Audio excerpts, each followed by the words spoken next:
It's late, the day has left its weight on you. Your mind won't quiet. Sleep feels far away. This is the moment most people try to ignore, but it's exactly where peace begins. In the next few minutes, I'm going to show you 5 ancient psalms that were written specifically for people like you, people carrying exhaustion, doubt, and the fragments of an unfinished day. These psalms will teach you how to actually rest. Here's what will happen. Your mind will settle, your body will know safety again, and you'll understand that being awake at night doesn't mean you're alone in the dark. I want you to read one of these psalms tonight before sleep. Most of us treat rest as something we just fall into. We turn off the light and hope. We expect our bodies to switch off like machines. But the Psalms, especially these 5, they tell a different story entirely. They teach us that rest is actually an act of surrender. Rest is a choice. Rest is something we give ourselves permission to enter. Now here's what most people miss. The Psalms were never meant to be read quickly. They were written in a time when silence was common, when night was genuinely dark, when people lay down without the glow of screens, without the hum of a city outside their window, without notifications that could interrupt sleep at any moment.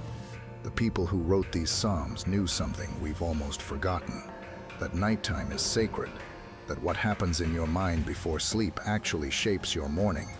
In a moment, we'll show you exactly which psalm speaks to what you're actually feeling right now. Let's start with the first one, the one about safety, Psalm 48. Surrender and safety. In peace I will lie down and sleep, for you alone. Lord, make me dwell in safety. Read that again slowly in peace, not in distraction, not in exhaustion, not because you've earned it, in peace. This verse opens with the most radical claim. Peace is something you can actually enter. It's not a state you wait for. It's a choice you make right before sleep. The psalmist isn't saying, if God makes everything work out, then I'll rest. He's saying something far more honest. He's going to rest despite the uncertainty. Here's what the text is actually doing. It's separating rest from circumstance. Your day might have failed. Your conversation might have gone wrong. Your plans might have fallen through. The psalmist knows this, but he says anyway, in peace I will lie down. This suggests something crucial. The decision to rest is spiritual, not logical. The second part, you alone, Lord, make me dwell in safety. This is where the human reality deepens. The psalmist isn't saying he's safe because nothing bad exists. He's safe because someone greater than circumstance is watching over him. Notice the word dwell. It's not temporary. It's not a passing moment of comfort. Dwelling is living. It's inhabiting a space. To dwell in safety is to make your home there, to claim it as your residence, to stop treating yourself as a refugee in your own rest. This is the part history overlooked. The ancient understanding of safety was never about external protection alone. It was about knowing you were cared for by something larger than your fear. In our modern world, we've inverted this. We think safety comes from locks and systems and control. But the psalmist is pointing at something older. The safety that comes from being known, from being watched over, from mattering to someone who cannot sleep. When you read this before bed, you're doing something remarkable. You're training your nervous system to release control. You're telling your body, I've done what I can today. Now I'm handing this to someone who doesn't get tired. That's not weakness. That's the deepest form of strength available to a human being at night. Let's move to the second psalm, the one about presence. Psalm 23, verses 1 through 4. God's presence through every season. The Lord is my shepherd. I lack nothing. He makes me lie down in green pastures. He leads me beside quiet waters. He refreshes my soul. He guides me along the right paths for his name's sake. Even though I walk through the darkest valley, I will fear no evil, for you are with me. Your rod and your staff, they comfort me. Now here's what most people read, past entirely. This psalm starts with provision. I lack nothing. Most listeners stop here and think it's about material abundance.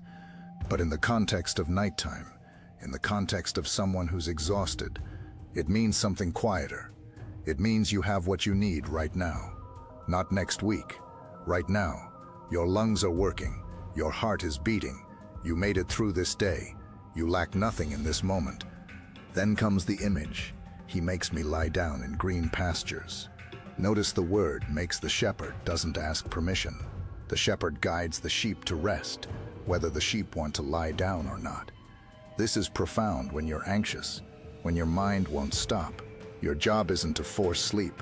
Your job is to put yourself in the position of being led, to lie down. Stop resisting, to let yourself be guided. The contextual element here runs deep into ancient pastoral culture. Shepherds in the ancient Near East didn't just watch their flocks from a distance. They lived with them. They knew each sheep by sight. They fought off predators. They knew which sheep was limping, which was anxious, which needed separation from the group. When the psalmist says, "The Lord is my shepherd," he's not speaking metaphorically in a poetic sense. He's describing the most intimate form of care available in that world, quiet waters. This detail is crucial. In the arid regions where this was written, still water was rare and precious. Moving water often meant danger, flash floods, currents that could pull you under. Quiet water meant safety. It meant a place where you could drink without fear. This is what the psalmist is describing. Guidance toward the safest, most restful places, not toward adventure, toward stillness. Then the text shifts. Even though I walk through the darkest valley, I will fear no evil. This is where the lived experience enters. The psalmist isn't pretending difficulty doesn't exist. He's saying directly, I will walk through dark valleys. But listen to what happens. Fear doesn't have authority. The reason isn't that the valley disappears. The reason is simple. You are with me. Most people in the darkness think they are alone. The psalmist thinks the opposite. He believes that presence is what changes fear, not circumstances, presence. This connects to something neuroscience. Now confirms your nervous system doesn't settle because everything is safe. It settles because you feel seen and protected. When you read this psalm at night, you're rewiring a fundamental assumption. You're training yourself to believe that difficulty and companionship can exist at the same time. The final image, your rod and your staff, they comfort me. Not judge me, not punish me. Comfort me. The rod was used to guide sheep away from danger. The staff was used to support a sheep that stumbled. These tools of correction and support are what bring comfort. This is a profound inversion of how most of us think about authority. We expect authority to distance itself when we're vulnerable. Psalmist describes something opposite. The shepherd's tools of guidance become the source of comfort, precisely because they're used with care. Now here's what changes everything. You're not reading this as doctrine. You're reading it as testimony from someone who has lived through darkness and come out the other side. And their testimony is presence changes everything. The third psalm speaks to a different fear, the fear of what happens in the dark itself. Psalm 91, verses 1 through 2, divine protection over your night. Whoever dwells in the shelter of the Most High will rest in the shadow of the Almighty. I will say of the Lord, He is my refuge and my fortress, my God in whom I trust. This verse opens with an architecture, a shelter. A shelter implies that something dangerous exists outside. The psalmist isn't pretending the world is safe. He's saying something different, or he's saying there are places of shelter, and one of them is available to you right now, this moment, this night. That shelter exists in the presence of the Most High, not in a different location, not in escaping your circumstances. In presence of the Most High, not in a different location, not in escaping your circumstances. In present, the language of dwelling appears again. To dwell means to make your home, not to visit, not to hide temporarily. To dwell is to live, to actually inhabit. The psalmist is describing something most people never consider: the possibility that your rest itself is a form of dwelling in safety. That when you lie down, you're not isolated in your bed, you're dwelling in shelter. Then the next phrase, rest in the shadow of the Almighty. Shadows in ancient Near Eastern poetry were nearly always protective images. A shadow meant cool relief from heat. Shadows meant concealment. Shadows meant being in the presence of something larger than yourself. This is the deeper meaning that often gets lost. The Almighty is so vast, so encompassing, that being in relationship with God is like living in the shadow of something immense and stable. The psalmist then makes a declaration, "I will say of the Lord." This is an act of speech. It's a choice to speak truth, even when fear is present. This is the human reality beat that matters most. The psalmist is saying, "I will declare this truth, not because I feel it. I will declare it because it's true." This is spiritual maturity. This is what allows rest to happen when your emotions are screaming otherwise. He is my refuge. A refuge is a place you run to when danger comes. Not a place of escape from difficulty, but a place of safety within difficulty. A refuge is where you stop and catch your breath, where your racing heart can slow. This is how the psalmist is describing God, not as a distance you maintain, but as a place you can run to immediately. My fortress. This is military language. Fortresses were built with walls and protection. They were designed to withstand siege. The psalmist is saying when difficulty comes, and he's not denying that it will, there's a place within your own faith that's fortified, that cannot be breached, that cannot fail. Here is where the theological accuracy matters. The psalmist isn't claiming that bad things won't happen. Fortresses exist because enemies exist. The fortress acknowledges the reality of threat. It simply claims that threat cannot penetrate the protection that's been established. Notice the final phrase, "My God, in whom I trust." Trust is the hinge. Trust is what makes the other images meaningful. You can know something intellectually, that shelter exists, that protection is real, but until you trust it, until you actually hand your weight to it, nothing changes. When you read this psalm before sleep, you're making a declaration about who you trust, and that declaration, made consistently, rewires how your nervous system responds to nighttime. Instead of bracing for danger, it learns to settle into shelter. The fourth psalm addresses something that keeps many people awake at night, the fear of being unprotected. Psalm 121, verses 3 and 4, God never clocks out. He will not let your foot slip. He who watches over you will not slumber. Indeed, he who watches over Israel will neither slumber nor sleep. This verse opens with a physical promise. He will not let your foot slip. This is deeply literal language. Your foot slipping. This is how you fall. This is how you lose your footing. The psalmist is saying your protection extends even to the physical. You won't stumble in ways that matter. You won't lose your footing in what counts. But then the psalmist reveals why this promise is trustworthy. He who watches over you will not slumber. Here's what most people miss.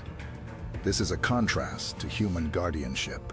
A human guard falls asleep. A human protector gets tired. A human watcher loses focus. We're built to rest. We're designed to be incapable of 24-hour vigilance. The psalmist is pointing at something completely different. A watcher who doesn't need to rest. A presence that remains alert even when all around is dark. The deepening of the promise will neither slumber nor sleep, nor sleep. Sleep and slumber are different states. Sleep is the complete shutdown.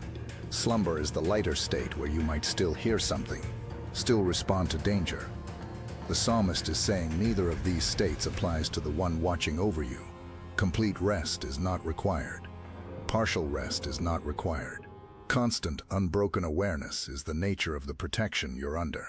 Now here's the contextual element that transforms this in ancient Israel. Night watches were real military positions. A watchman on the wall didn't leave his post. His job was to see danger coming in the darkness, to alert everyone else before the enemy reached the gates. When the psalmist talks about a watcher who never sleeps, he's invoking this image of a soldier who remains at his post without fatigue, without distraction, without the possibility of being caught unaware. The scope then expands. He who watches over Israel. The individual promise becomes a historical promise. The same God who watches over you watched over an entire people through centuries of difficulty. This is a timeline anchor. The psalmist is rooting the promise, not just in personal experience, but in the collective memory of his people. Israel made it through, not because circumstances were always safe, but because they were watched over.